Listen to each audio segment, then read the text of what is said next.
कहाँ पर उसको बहलाती है और स्कूल के करीब वाले जंगल में ले जाती है। यहाँ पर वो उसे सेड्यूस भी करती है और उसी वक्त इनके चारों तरफ कुछ जानवर परिंदे इकट्ठे हो जाते हैं जो इनको देखने लगते हैं। यह बहुत अजीब मंजर है और उसी वक्त जेनिफर का चेहरा बदल जाता है। उसके दांत बड़े से हो जाते हैं जैसे कोई ईवल उसके अंदर आ गया हो और वो अपने साथ मौजूद फुटबॉल कैप्टन को मार देती है। मरते हुए ये फुटबॉल कैप्टन चीखा होता है जिस चीख की आवाज कॉलेज के प्रोफेसर ने सुन ली होती है और इस चीख को सुनते हुए कॉलेज के प्रोफेसर उधर आते हैं जहाँ पर वो प्रोफेसर इसकी कटी और फटी हुई लाश को देखते हैं। नीडी और जेनिफर फोन पर बात कर रहे होते हैं। नीडी बहुत दुखी है क्योंकि बहुत कम वक्त में इनके शहर में बहुत सी अमवात हुई हैं, बहुत से लोग मरे होते हैं। अब रात का वक्त आ जाता है और जब जेनिफर उस लड़के से बात कर रही होती है तो उसकी आंखों का रंग बदलने लगता है। वो लड़का इसकी आंखें देख के डर जाता है कि उसी वक्त जेनिफर उस लड़के को भी मार देती है और इसके जिस्म से उसकी बोटियां निकाल कर खाने लगती है, यानी कि इसके जिस्म को कच्चा खाने लगती है। दूसरी तरफ नीडी अपने दोस्त के साथ होती है, अपने लवर के साथ होती है। उसको जेनिफर के मुताल्लिक रोने ख्वाब आते हैं, उसे ख्यालात आते हैं कि जैसे जेनिफर किसी मुश्किल में है और वो उसी वक्त अपने घर से भाग के बाहर निकल आती है। वो अभी रोड पे होती है कि सामने से जेनिफर आ जाती है जो खून में लथपथ होती है। इसके अलावा जेनिफर नीडी की कार की विंडशील्ड यानी कि उसके शीशे पर भी जंप करती है। नीडी बहुत डर जाती है, घबरा जाती है। खैर नीडी वहाँ से भागकर अपने घर आ जाती है। जैसे ही नीडी अपने बेड पर सोने जा रही होती है तो वहाँ पे वो जेनिफर को देखती है जो बिल्कुल नॉर्मल हालत में होती है। नीडी बहुत कंफ्यूज हो जाती है। नीडी कुछ नहीं समझ पा रही होती कि ये क्या हो रहा है और वो जेनिफर को कहती है कि तुम यहाँ से चली जाओ, लेकिन जेनिफर कहती है कि तुम परेशान मत हो,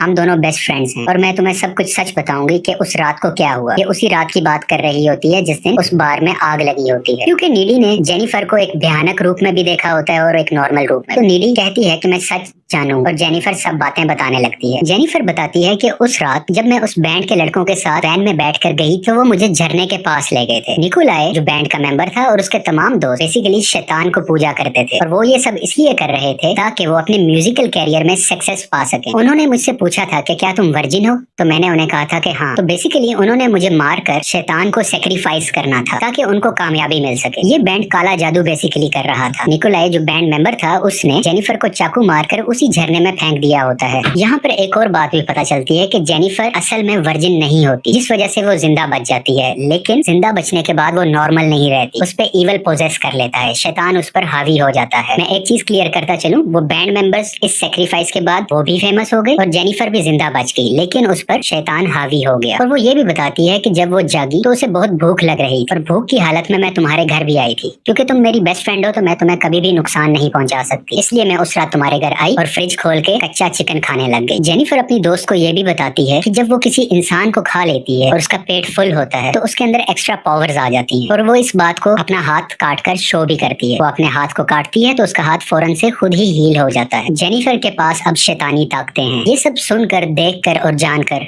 नीडी बहुत डर जाती है और वो जेनिफर को कहती है कि यहाँ से तुम चली जाओ, मुझे इस वक्त और कोई बात नहीं कर। और जेनिफर इसके घर की खिड़की से कूदकर बाहर चली जाती है, लेकिन ये खिड़की सेकंड फ्लोर पर होती है जो कि जमीन से तकरीबन 12-13 फुट के फासले पर होती है। इतनी बड़ी जंप देखकर नीडी और घबरा जाती है। नीडी इस मामले की मजीद इंफॉर्मेशन के लिए अपने टाउन की लाइब्रेरी में जाती है और वहाँ पर वो पैरानॉर्मल बुक्स की रीडिंग करती है ताकि वो सच को जान सके और कोई हल निकाल सके। बुक रीडिंग से नीडी को पता चलता है कि उस बैंड से गलती हुई थी, क्योंकि वो जेनिफर को वर्जिन समझ रहे थे। उसके बदले में वो लोग तो फेमस हो गए, लेकिन जेनिफर पर शैतान हावी हो गया और अब जेनिफर को ठीक करने का एक ही तरीका है कि उसके दिल में चाकू मार दिया जाए, क्योंकि इसके अलावा और कोई हल नहीं है इस बुक के मुताबिक। इसके अलावा नीडी ये सब बातें अपने लवर चिप को भी बताती है, लेकिन चिप इसकी बातों पर ज्यादा ध्यान नहीं देता और ना ही यकीन करता है। वो नीडी को कहता है कि तुम किसी साइकियाट्रिस्ट को दिखाओ। इसके अलावा नीडी को यह भी पता चलता है कि जेनिफर के लिए लोगों को मार के खाना बहुत जरूरी है, क्योंकि अगर वो उन्हें नहीं खाएगी तो वो पहले जैसी खूबसूरत नहीं रहेगी। तो खुद को खूबसूरत और जवान रखने के लिए जेनिफर को लोगों को मार के खाना जरूरी है। अब से कुछ दिन बाद इनके कॉलेज में एक डांस फंक्शन भी होता है जहाँ पे बहुत से लोग इकट्ठे होने वाले होते हैं। नीडी इसलिए भी परेशान होती है कि जेनिफर उस फंक्शन में किसी न किसी को मार ना दे, बल्कि वो और ज्यादा इसलिए भी परेशान होती है कि नीडी का बॉयफ्रेंड चिप की जान को भी खतरा हो सकता है और वो अपने बॉयफ्रेंड को भी कहती है कि तुम उस फंक्शन में मत आना, लेकिन इसका बॉयफ्रेंड हंस के बात को टाल देता है और कहता है कि कुछ नहीं होगा, तुम रिलैक्स रहो। अब डांस डे का दिन आ जाता है। इस फंक्शन में सब लोग डांस कर रहे होते हैं। नीडी यहाँ पर अपने बॉयफ्रेंड का इंतजार कर रही होती है, लेकिन अब तक चिप नहीं आया होता। और दूसरी तरफ जेनिफर भी वहाँ पे अवेलेबल नहीं होती। उसके जहन में बहुत से बुरे ख्यालात आते हैं। वो डर जाती है कि इधर फंक्शन में ना तो चिप है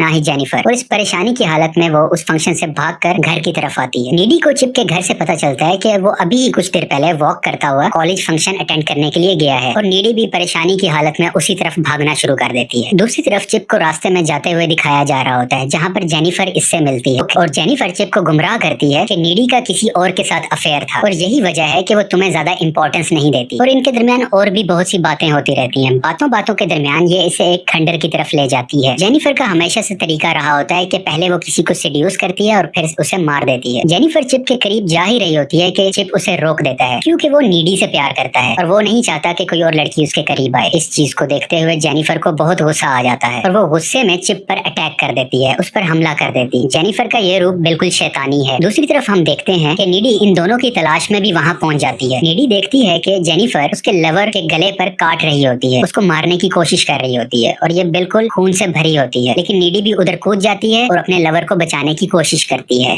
नीडी जेनिफर को धक्का देती है, उससे लड़ती है और उसके मुंह पर स्प्रे भी करती है ताकि वो दूर हो जाए। जेनिफर को यहाँ पर मजीद गुस्सा आ जाता है और वो गुस्से की हालत में कहती है कि वो सिर्फ लड़कों को नहीं मार बल्कि लड़कियों को भी मार सकती है। और उसी के बाद जेनिफर अपनी शैतानी ताकत की मदद से हवा में उड़ने लगती है। इन दोनों दोस्तों के दरमियान काफी बहस होती है और जैसे ही जेनिफर नीडी को मारने लगती है तो जख्मी हालत में पड़ा हुआ चिप एक रॉड की मदद से जेनिफर पर हमला करता है और वो रॉड उसके पेट में घुसा देता है, जिसकी वजह से जेनिफर बहुत घायल हो जाती है। जेनिफर बहुत थक चुकी होती है क्योंकि उसका बहुत ब्लड लॉस हो रहा होता है और वो वहाँ से चली जाती है, लेकिन नीडी यहीं पर अपने लवर के साथ मौजूद होती है जो उसकी आंखों के सामने मर रहा होता है और बिल आखिर मर जाता है। नीडी बहुत उदास होती है और गुस्से में भी वो हर हालत में जेनिफर से बदला लेने जाती है और इसी बदले के लिए वो जेनिफर के घर जाती है। जब नीडी जेनिफर के रूम में आती है तो इन दोनों के दरमियान फाइट शुरू हो जाती है और इसी फाइट के दरमियान जेनिफर नीडी के गर्दन पर काट भी लेती है। खैर लड़ाई होती रहती है और बिल आखिर नीडी जेनिफर के दिल के अंदर एक चाकू नुमा बड़ा सा ब्लेड डाल देती है, जिसकी वजह से उसका खून बहने लगता है क्योंकि नीडी ने पढ़ा होता है कि जेनिफर को मारने का एक ही इलाज है कि इसके दिल पर हमला किया जाए। और इसी लम्हे के बाद जेनिफर और उसका डेविल यानी कि उसका शैतान वहीं पर खत्म हो जाता है। लेकिन इन चीखों की आवाजें सुनकर जेनिफर की मॉम उसके कमरे में आती है और वो देखती है कि नीडी ने उनकी बेटी को जान से मार दिया होता है। और अब मूवी अपने इनिशियल सीन्स पे आ जाती है कि नीडी क्यों उस जेल में थी, क्यों उस पागल खाने में थी, क्योंकि इसने जेनिफर का कत्ल किया होता है। लेकिन अजीब बात हमें यह पता चलती है कि अब ये नीडी पहले वाली नीडी नहीं रही और उसकी वजह यह है कि जेनिफर ने नीडी को लड़ाई के दरमियान काटा होता है, जिसकी वजह से ये शैतानी ताकतें नीडी के अंदर भी आ जाती और हम यहाँ पर नीडी को हवा में उड़ता देखते हैं। यहाँ पर नीडी के पास भी अब सुपर नेचुरल पावर आ जाती है